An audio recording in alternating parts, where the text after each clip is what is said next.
Angéline Neveu, bonjour. Bonjour.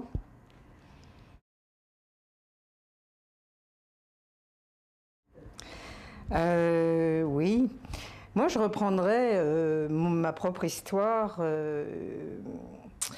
disons à l'âge de 15 ans quand je vais arrêter mes études de piano et aussi au moment donc de l'adolescence.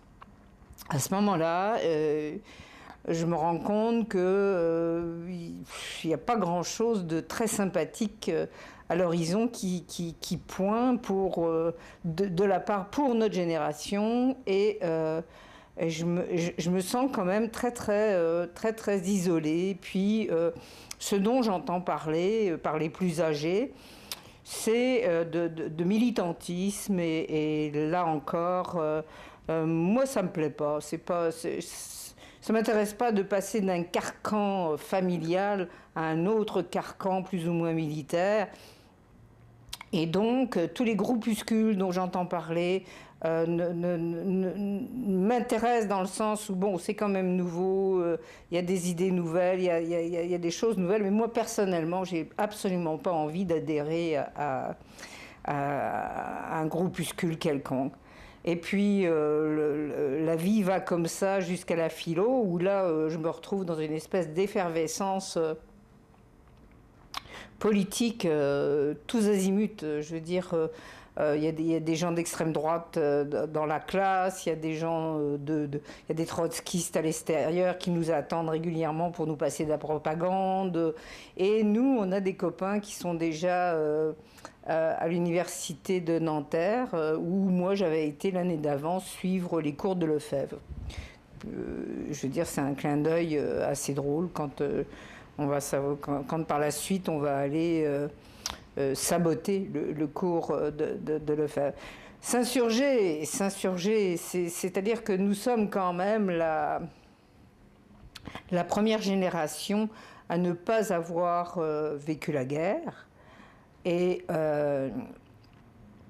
par là même on nous promet des lendemains meilleurs, évidemment, des lendemains qui vont fleurir et où tout va se passer, mais dans le lendemain et le surlendemain.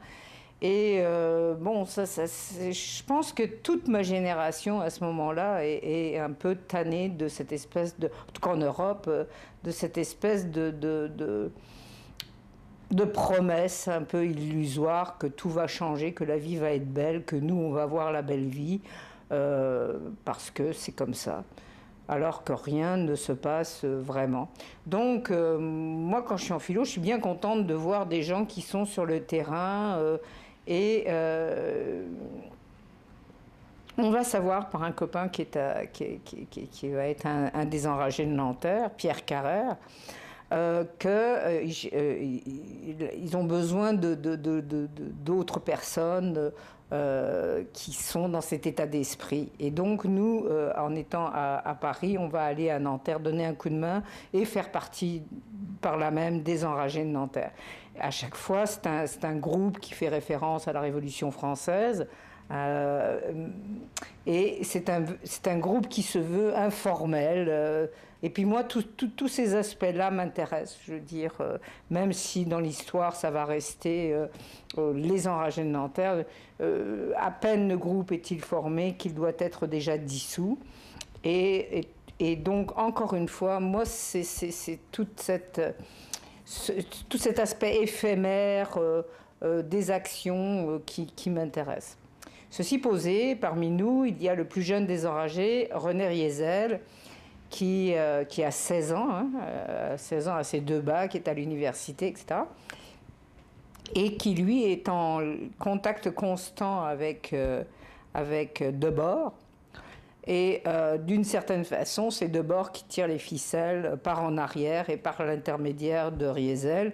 Et nous, bon, on découvre tout ça. C'est beaucoup d'un seul coup. Je veux dire, surtout quand on n'est pas préparé à ce qui va se passer. Toujours est-il qu'il va y avoir le 22 mars. Et le 22 mars, c'est la, c'est l'occupation des locaux du doyen, c'est aussi la place que va prendre Cohn-Bendit avec sa bande d'une centaine de personnes. Nous, on est 11. Et puis, Cohn-Bendit va monter dans les locaux un quart d'heure plus tard que nous, faire un discours complètement aberrant, contradictoire avec ses prétentions anarchistes, pardon, et anarchiques aussi. Nous, on va quitter, et puis le 22 mars va naître, avec drainant absolument toute la faune intellectuelle et de Nanterre, mais aussi de Paris, car des gens comme Benny Lévy, qui n'ont jamais foutu les pieds à Nanterre, vont se référer au 22 mars, ainsi que pléthore d'intellectuels et autres personnalités du monde de la gauche naissante, enfin cette gauche de groupuscules apparaissant à ce moment-là. On vous qualifiait comme la seule femme enragée de Nanterre.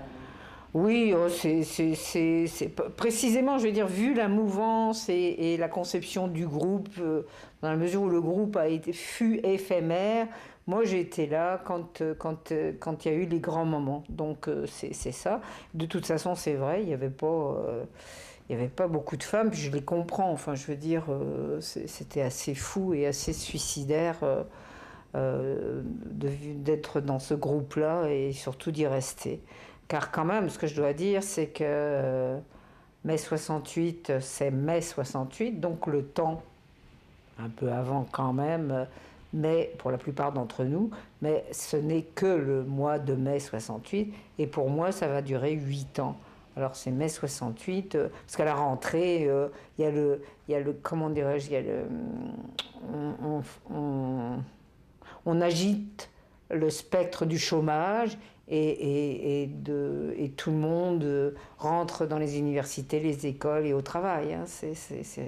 C'est récupéré et ad vitam aeternam dans tous les milieux de travail. Donc pour moi, c'est pas du tout ça. Pour moi, ça va être une espèce d'une poursuite de rêve, d'une espèce de longue agonie, je dirais. Dans le fond, c'est ça, parce que c'était fini, j'aurais dû, mais je veux dire, mai 68, c'était suffisant, c'était suffisant. Puis là, ça n'a pas cessé d'en finir, et puis ce fut inutile. Autour des événements de mai 68, vous étiez dans la sphère intellectuelle ou vous êtes descendu dans la rue ou quels étaient vos... Oh ben, c'était impensable de ne pas descendre dans la rue, ne serait-ce que pour aller chercher une baguette de pain. Et comme toute la France entière était en grève, il y a une grève générale quand même, les journaux ont tenté de réduire ça à une agitation estudiante. Je suis désolée, c'est quand même 6 semaines de grève générale, ce qui fait que de toute façon, c'était en permanence. Non, je suis descendue également pour les manifestations et tout ça dans la rue, c'est évident, pour les marches, pour tout, mais Paris était dans une perpétuelle... fête et agitation et où tout le monde se rencontrait, ça a quand même été un moment extraordinaire, exceptionnel, et où on a pu voir qu'on pouvait vivre autre chose. Hein. Je veux dire, quand les chauffeurs d'autobus se mettaient à parler de l'imagination au pouvoir, on n'avait jamais vu ça. Je veux dire, c'était un moment où la France n'était pas en crise économique et les gens n'étaient pas dans la rue pour demander l'augmentation du beefsteak, hein, d'argent pour acheter du beefsteak. C'était pas ça du tout. C'était à un autre niveau. C'était à un autre niveau. Les grands-mères venaient nous apporter de la bouffe et des fruits quand on faisait des barricades, tout le monde s'en mêlait, tout le monde, c'est la tradition de Paris aussi, hein, il s'en est quand même passé pas mal plus qu'ailleurs. Donc ça a été une espèce d'émergence ludique possible, du possible, d'un autre possible, qu'on ne reverra jamais plus et que les autres générations ne peuvent même pas imaginer. C'était pouvoir parler comme ça avec n'importe qui dans la rue, puis échanger, puis espérer, puis vouloir changer, de ne pas réduire sa vie à l'argent. Je pense que ça ne se verra jamais plus. Ça, c'est ça aussi ce qui s'est passé. Où était Debord en 1968? Il était à Paris. Oui. Qu'est-ce qu'il faisait? Oh ben, je pense qu'il y a eu un comité d'occupation de la rue d'Ulm dont il est pratiquement l'auteur avec d'autres situs. Puis c'était bien important. Puis des affaires qui se sont passées à la Sorbonne aussi. C'est sûr que c'était mené, pas seulement par lui, aussi par des situs, des graffitis sur les toiles de maître. Les fameux graffitis aussi. Bon, on peut penser, je ne sais pas si c'est directement d'eux, mais on peut penser que le graffiti qui était inscrit sur la chapelle de la Sorbonne et qui disait ceci: comment peut-on penser librement à l'ombre d'une chapelle, tu sais? Et ça posait beaucoup de questions. Et puis il y a eu des tentatives de jonction avec les pays étrangers. Il y a eu parce que ça a bougé. Ça a été comme un vent sur la planète où de capitale en capitale, que ce soit Tokyo, Bogota, ça a bougé partout. Ça a bougé à Sydney, ça a bougé partout en Californie, partout. C'était comme, c'était le moment ou jamais de pouvoir faire quelque chose qui allait dans le bon sens. Et évidemment, ça allait contre les intérêts économiques des grands de ce monde, qui allaient devenir des multinationales.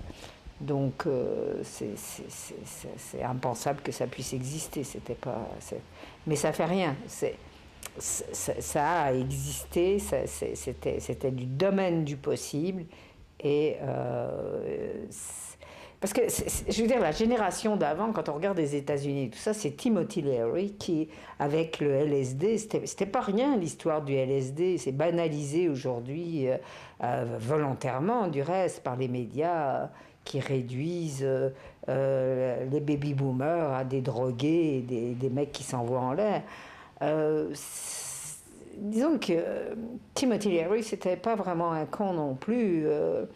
Le LSD, tout le monde en a pris, enfin les grands de ce monde en ont pris, que ce soit Kennedy ou autres, les grands acteurs. Ils espéraient que faire changer le monde avec ça, enfin je veux dire, c'était l'époque de la guerre froide, on imaginait le russe et l'américain ayant pris du LSD ensemble, c'était impossible qu'il se passe quelque chose de négatif après, par la suite. C'était une utopie aussi, mais ça a été un grand rêve, et puis ils ont pris des risques, et puis ils ont failli réussir, mais Timothy Leary s'est fait arrêter pour, je crois, 1 juin ou 2 juin au Mexique, et a été en prison, et a été arrêté, et ils ont été condamnés. En tout cas, ils ont été arrêtés, quoi. Ils allaient trop loin, parce que ça aussi, c'était possible. Puis ça, c'était les années 60, ça c'est bien avant. C'est avant la grande époque de Debord, la fameuse époque de Debord. Puis c'était à une autre échelle, là. Et avec quasiment un aspect scientifique, avec des drogues, une drogue très très spéciale, je veux dire, qu'était le LSD.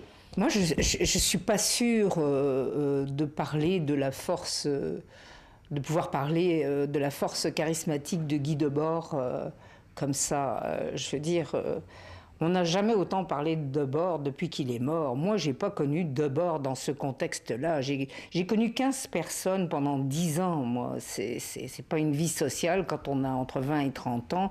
On ne peut pas dire que ce soit une vie sociale à tout casser, enfin, je veux dire, très riche en quantité. Il n'y a jamais eu autant de livres qui sont sortis ou d'intérêts qui sont sortis. Et l'international situationniste, au jour d'aujourd'hui, se résume à Guy Debord. Or, il y a quand même eu 70 personnes qui sont passées dans l'international situationniste. Hein. C'est comme si Breton... Bon, c'est vrai que quand on parle du surréalisme, on parle de Breton, puis c'est terminé. Mais quand même, il y avait des gens comme Artaud. Il y a des gens comme Dali, il y avait des gens comme... Bon, là c'est pareil, je veux dire, il y a quand même Raoul Vaneigem, il y a quand même toutes sortes de monde qui sont passés, il y a des gens du mouvement Cobra qui ont fait une jonction avec lui. Je pense pas qu'on puisse... C'est aujourd'hui que ça se passe, ce charisme post-mortem. C'est un charisme post-mortem, j'en reviens pas moi-même. Je veux dire, je me suis rendue à une conférence que donnait Jacques Dongui à la Galerie Clark, où j'étais invitée à partager quelques informations. Et je suis arrivée sans grande conviction en me disant, bon, c'est comme dans le temps, il doit y avoir 2 personnes, 3 personnes. C'était à peu près ce que drainait le charisme de Debord dans les années 60. Alors, je suis arrivée, il y avait 150 personnes. Donc ça c'est post-mortem. Et puis je pense que c'est à juste titre, dans le sens où c'est un visionnaire Debord, mais bon, sa vision, elle date d'il y a 40 ans. Et aujourd'hui, on la découvre, et aujourd'hui, bon, on se bat pour la promouvoir, on la met à toutes les sauces, tous les artistes en parlent, tous les artistes... Bon. Moi, j'ai rien à dire là-dessus, mais je veux juste dire que moi j'ai connu autre chose, parce que j'ai connu l'international situationnisme il y a 40 ans, quand j'avais 20 ans, donc il y a longtemps. Donc c'est ça. Ce qui se passe aujourd'hui, ce qui va se passer demain. Par contre, ce que je peux dire, c'est qu'il y a quelque chose qui m'avait beaucoup frappé, c'est que moi, je n'en revenais pas de l'intelligence et de la clairvoyance et de la vision de Debord. Pour moi, c'est un théoricien, avant toute chose, mais c'est un visionnaire. Et quand on a accès d'une façon ou d'une autre à sa vision et qu'on a 20 ans, moi, quelque part, je me suis emmerdée le restant de mes jours, parce que c'était comme... c'était vérifié que Debord avait eu raison, avait bien vu la situation. Alors, de la société spectaculaire marchande. Alors, c'est sûr que pour moi, c'est devenu presque ennuyeux. Il a fallu que je trouve d'autres intérêts au cœur de ma vie que tout ça. Mais je comprends qu'aujourd'hui, on s'enflamme pour tous ces écrits, encore aujourd'hui. Ils sont d'actualité.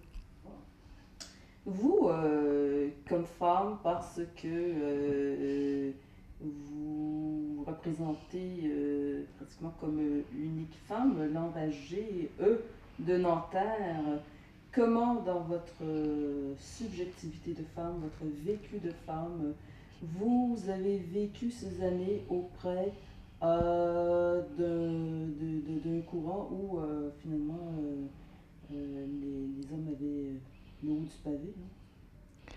Oui, c'est exactement ça. C'est exactement ça. Puis je pense que y a 50 000 paramètres qui se sont mêlés à ça, dont je dirais presque dans notre nébuleuse et dont Debord était lui-même exclu parce que moi j'appartiens à une autre génération de Debord évidemment et Debord s'est consacré à l'alcool, nous on s'est consacré à l'alcool mais aussi on a découvert les dopes, on a découvert, c'est les années 70, on a découvert Jimi Hendrix, on a découvert beaucoup de choses parallèles et qui n'avaient rien à voir avec le situationnisme. Donc, c'est quand même une autre, c'est à la fois une autre expérience. On a fait comme une espèce de... Bon. Et en même temps, venait se mêler toute la libération sexuelle. Les femmes avaient la pilule. Moi, je suis désolée, c'est peut-être un acquis aujourd'hui, mais à l'époque, ça a été quelque chose. Bon, mais on a tout mélangé. Je veux dire, c'est pas parce qu'on avait la pilule qu'on était libre. Je pense que de toute façon, ça n'a rien changé à la donne. Les femmes se sont... Enfin, moi, je vais parler juste pour mon expérience. Moi, je me suis fait avoir. Je veux dire, je suis pas une pauvre fille, là, mais qui s'est fait avoir par les vilains messieurs. Mais c'est quand même ça. Je veux dire, c'est du machisme à tour de bras, avec en plus...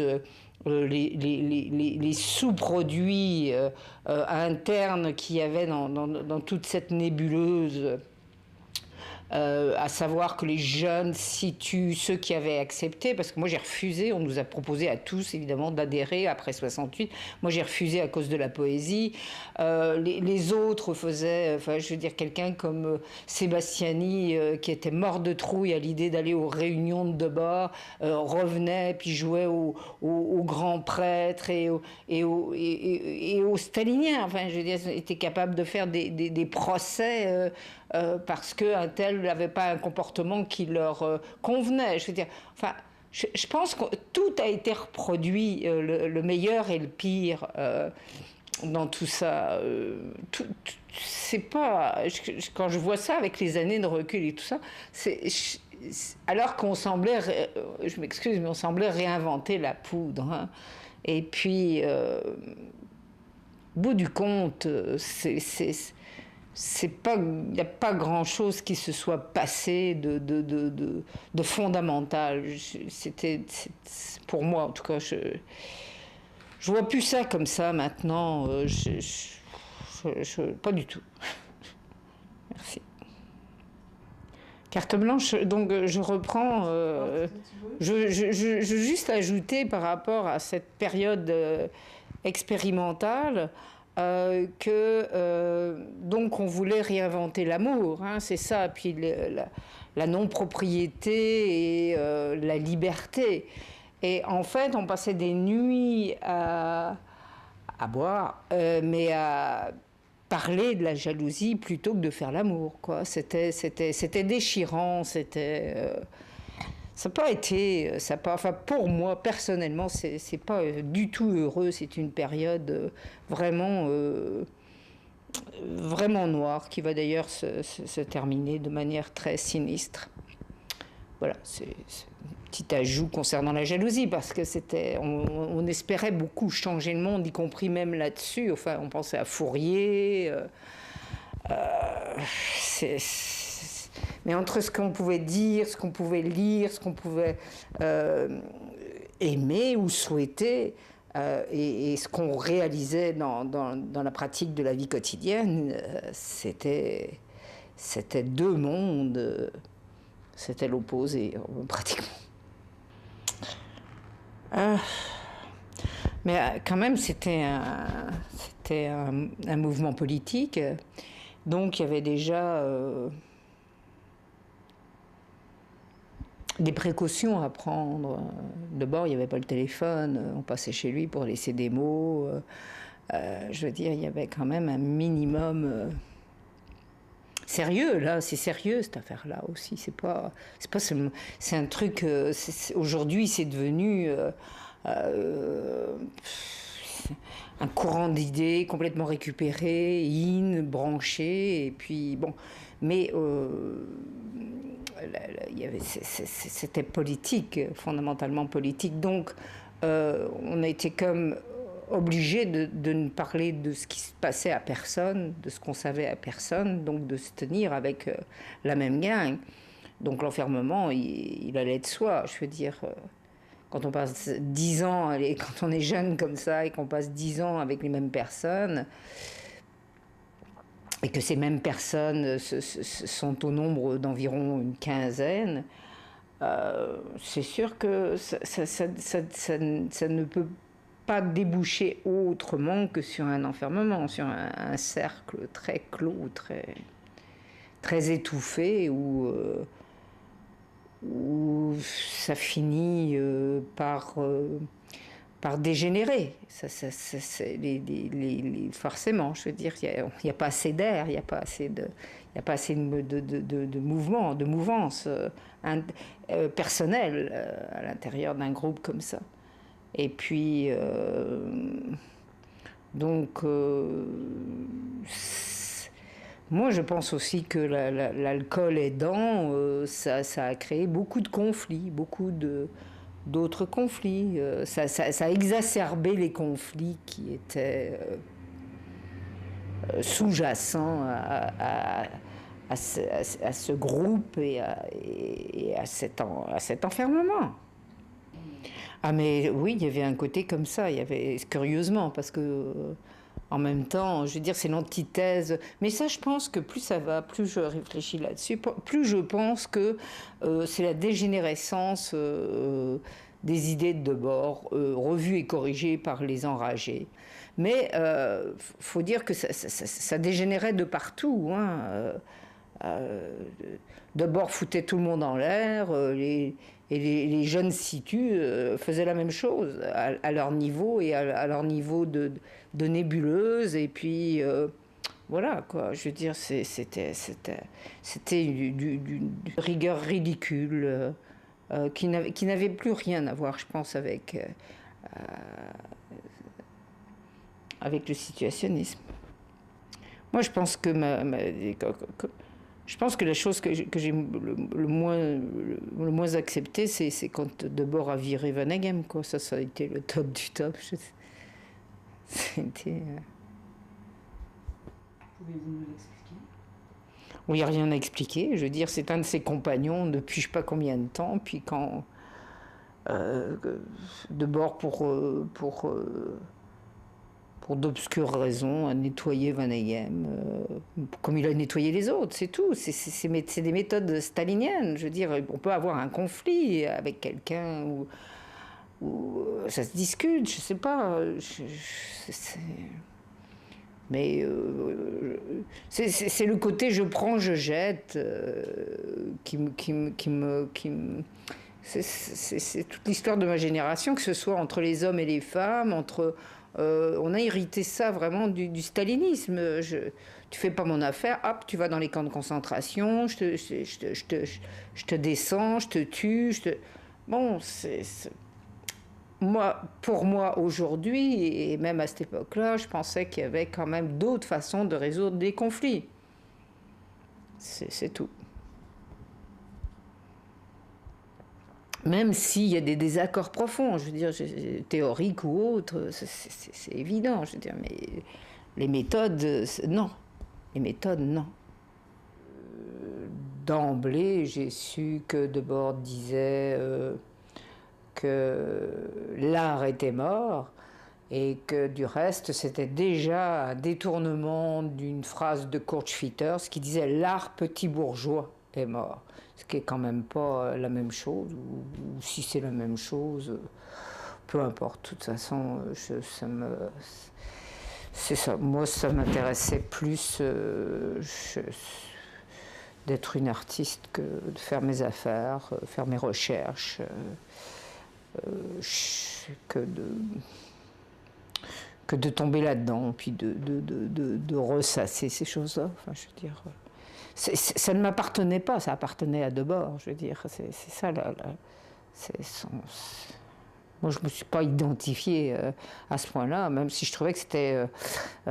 si de grands pans d'histoire et de vision m'intéressaient et étaient absolument géniales, c'était pas mes affaires. Jamais je me suis approprié quoi que ce soit.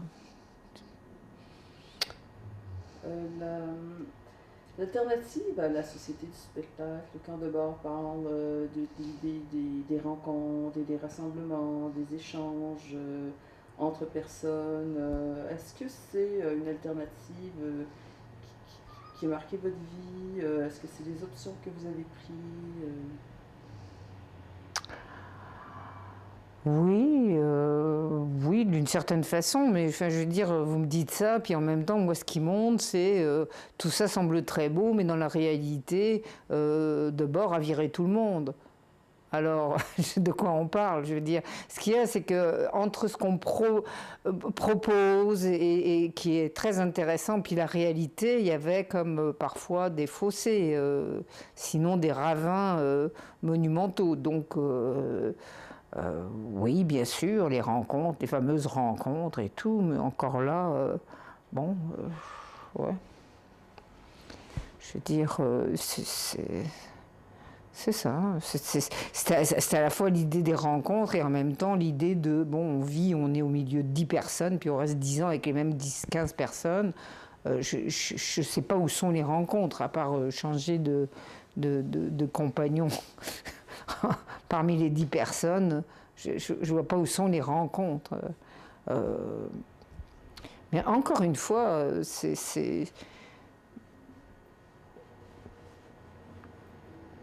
il y a l'expérience de Debord, il y a ce qu'il dit, puis il y a son expérience. Finalement, on s'aperçoit que c'est comme, pour moi, il y a comme une espèce de dichotomie entre le discours puis la pratique, quoi. Enfin, c'est comme les autres. Dans le fond, bon, c'est comme les autres mouvements, comme les autres affaires. Aujourd'hui, on voit les vieux situs, enfin, ou pros autour de l'ex-femme de Debord, etc.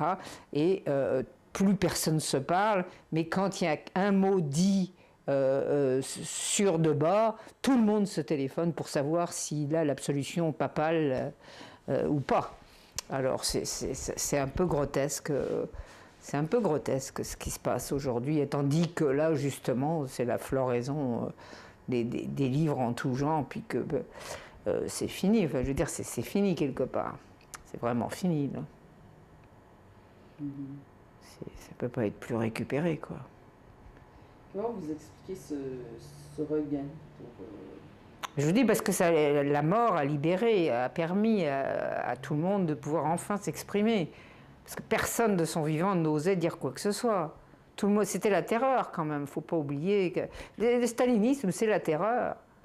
Donc personne ne se mouillait pour n'osait dire quoi que ce soit. Hein, c'est peur d'être exclu, peur de ci, peur de ça. Les jeunes avaient peur des vieux. Puis tout le monde avait peur, quoi. Oups, pardon. Peut-être nous expliquer un peu plus à fond le concept de dérive,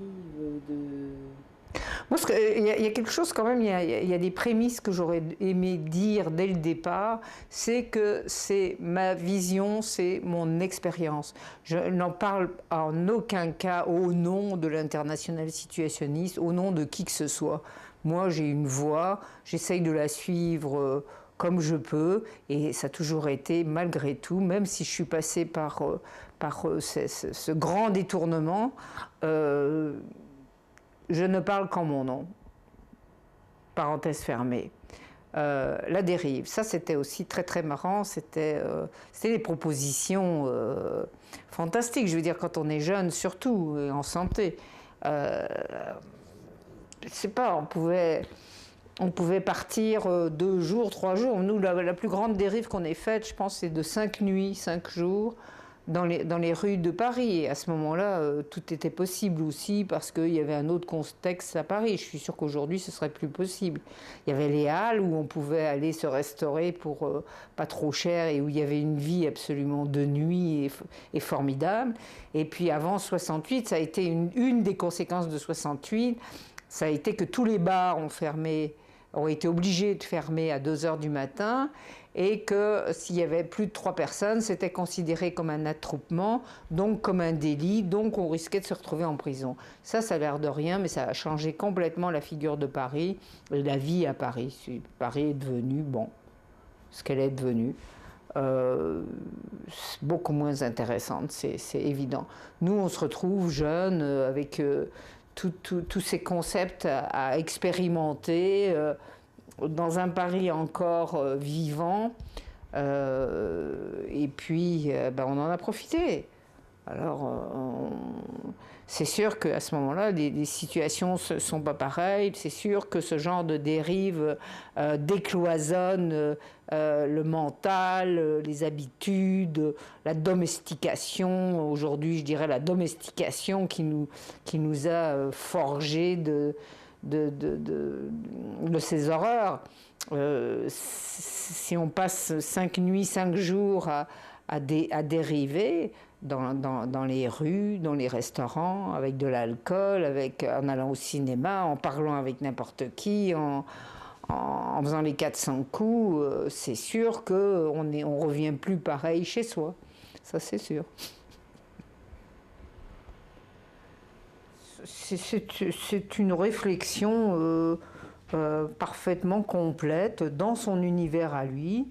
C'est un univers politique avec ce que ça comporte de violence aussi, parce que d'une part, il y a toute cette façon de procéder, puis d'exister par voie stalinienne, si je puis dire, par pratique stalinienne. Puis d'autre part, il va se suicider parce qu'il a choisi l'alcool et puis qui ne veut pas souffrir et devenir un vieillard immonde avec des cannes et beaucoup de souffrances inutiles. Donc, moi, tout ça, je trouve ça chapeau. Moi, je trouve qu'il va jusqu'au bout de ce qu'il dit, de ce qu'il fait, mais que personnellement, moi, ma voix n'était pas là, ça c'est sûr, alors que je l'ai cru pendant un moment. Moi, j'ai dû chercher beaucoup plus d'autres éléments pour une espèce de complétude à mon égard et à l'égard de qui je suis. Et encore une fois, de ma voix. On a tous, moi je ne savais pas ça à 20 ans, on a tous une voix, VOIE. Et l'important, c'est d'y aller dans cette voie. Et là, dans ce sens-là, je dis chapeau à deux bords, parce qu'il est resté dans sa voie, mais sa voix n'est pas la mienne. Moi, j'ai besoin d'autres éléments. J'ai eu besoin de trouver... moi, j'étais dans une espèce de quête d'absolu qui a traversé à la fois mai 68, la dope, parce que je ne pouvais pas faire autrement vraiment, vu mon histoire familiale et autres. Moi, je suis tombée dedans quand j'avais 2 mois. Alors, ils ne sont pas très responsables de ça, mais n'empêche que moi, j'ai dû faire face à toutes ces épreuves sans les avoir vraiment choisies. J'avais besoin de ça pour survivre. Et donc, non, moi j'ai trouvé la mienne, puis c'est ça qui est important aujourd'hui. J'ai mis du temps, et je ne dis pas que j'ai raison ou que c'est moi qui l'ai l'affaire, mais moi je me suis trouvée. Alors, je pense que c'est par rapport à tout ce trajet et cette espèce de trajet que j'ai traversé, je n'en suis pas restée là. J'ai beaucoup voyagé, j'ai vécu en Inde toute seule, 1 an. J'ai cherché toutes sortes d'affaires, j'ai écrit des livres, j'ai fait des performances, j'ai travaillé un peu partout. C'est une période de ma vie, c'est sûr que c'est toute ma jeunesse et que je me suis perdue là-dedans, mais c'était sans doute ça que je devais vivre et comprendre pour me redresser et faire autre chose aujourd'hui.